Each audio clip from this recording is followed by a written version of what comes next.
love and marriage, love and marriage.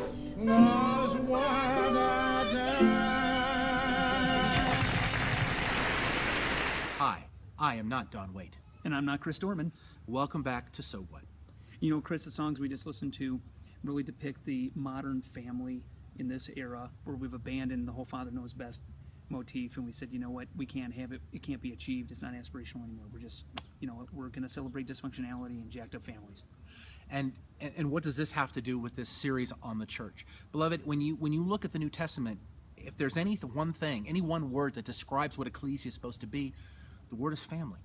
But because for so many of us that word has been corrupted by our own experiences, painful and ugly as they may be, by culture, by television, whatever, we have to go back to the scriptures to say, what is a family? What does that mean? What was a family in Jesus' day?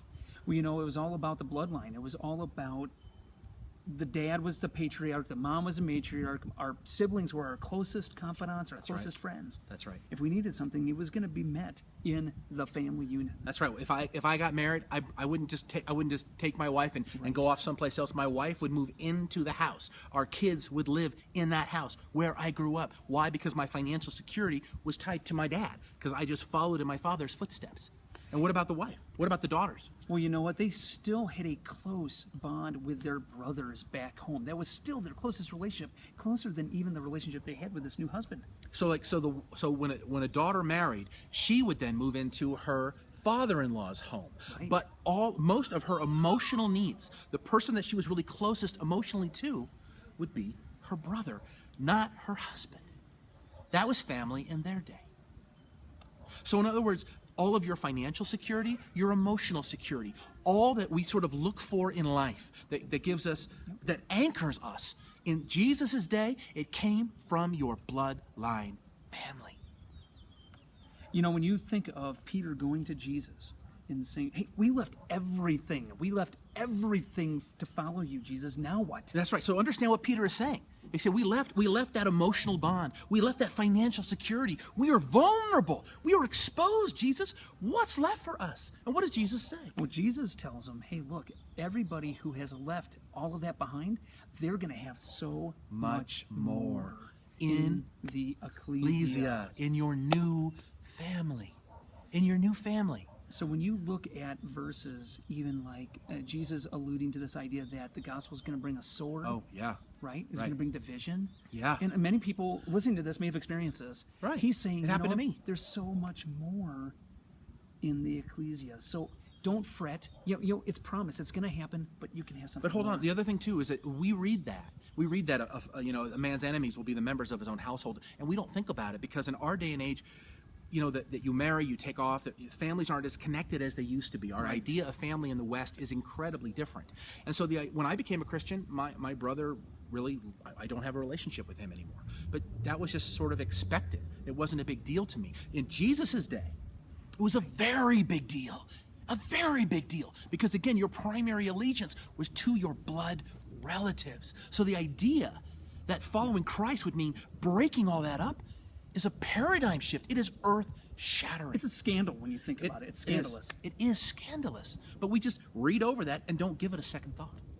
You know, when Jesus is teaching his disciples, there are some of them that realize that his mom and his siblings come. Oh, yeah. Right? Because they're worried about him, right? They got to come get him. Yeah, you know, they want to talk to you. Yeah. We better let them know. It's important enough where we're going to interrupt it. Right. And say, Jesus, hey, your mom and brothers need to talk to you. And what does he say? He said, who are my mother and who are my brothers? Those who hear the word of God and obey it. He is changing the idea of family. Can you, it's hard to really put into words what a monumental shift in thinking that is. Because again, in their day, their family was everything. And Jesus is saying, I'm creating a new family, the Christian faith, the ecclesia. And yet here we are in this age with a broken church family. Broken church family. Right. So many people have abandoned the church. Yep. People have said, you know what, I've given up. That's not been in my experience. That's right. I hear what you're saying. I understand what you're saying, and it may be biblical, but I don't think I can have it. We basically said, just like Hollywood has, who cares? Let's just celebrate how jacked up we are. And so what we do, we have accepted a cheap substitute. The idea that the Christian life is reduced to showing up on Sunday for an hour and a half, shaking hands to someone and go, "Hi, how are you?" and thinking that somehow we've connected, Right. and that's really fellowship, is a lie. You are selling yourself short. We have bought into a lie in the West about what the church is supposed to be. In Jesus' day, your closest financial connections, your closest emotional connections were found in the family. So when Jesus is defining the church, when he's defining ecclesia, he is saying your greatest financial security, your greatest emotional bonds will be in your new family. How many of you have that in your church? And you know, it's so hard. We give up. We say, you know what? It's not possible. Many people say, hey, look, I guess it's just God's will for me. I'm going to be in this jacked up church. Or they walk away and say, you know, I don't need church. But you know what? No, God says we need each other. We need each other. We need each other. It's not just me and God. That's a Western idea, this isolationist notion. We are, as we talked about last week, the people of God, and we need to live that out and celebrate that. Beloved, we need each other. And we do. Here's the deal.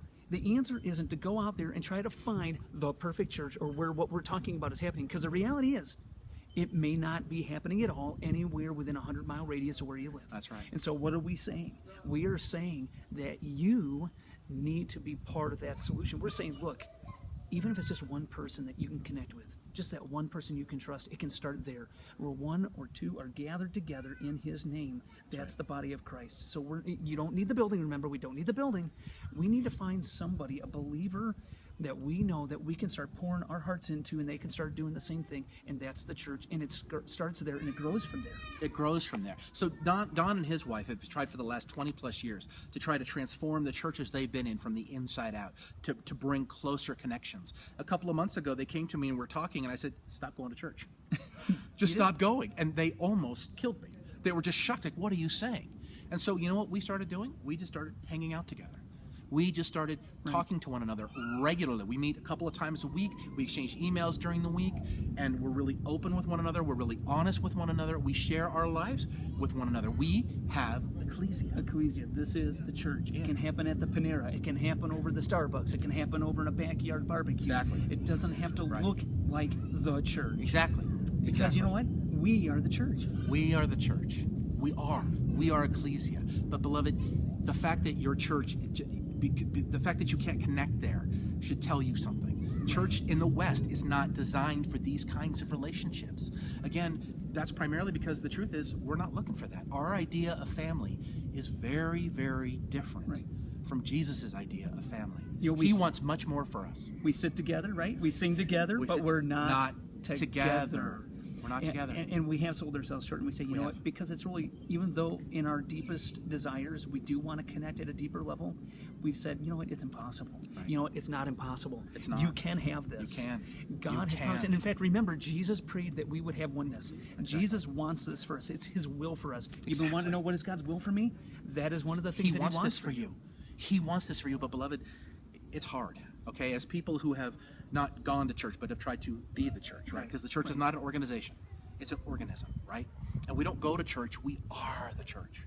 But it's so much easier just to go, show up, put your money in the tin, and then leave and come back next week and think you've done your bid. When it's much, much easier to do that than to actually be the church and get involved in the messiness of people's lives and love each other and support each other and encourage each other. But that's what Jesus wants for you. Do you want that for yourself? It's extreme. If you want extreme faith, this is extreme faith. This is extreme Jesus faith. talks about extreme faith. We're going to unpack that in some of these future podcasts, and we see Jesus saying some really scandalous things. Totally. You're not going to, oh my gosh, you're totally right. Yeah. I look forward to it. Me too. Thanks for tuning in, my friends. We'll talk to you next week. See you soon.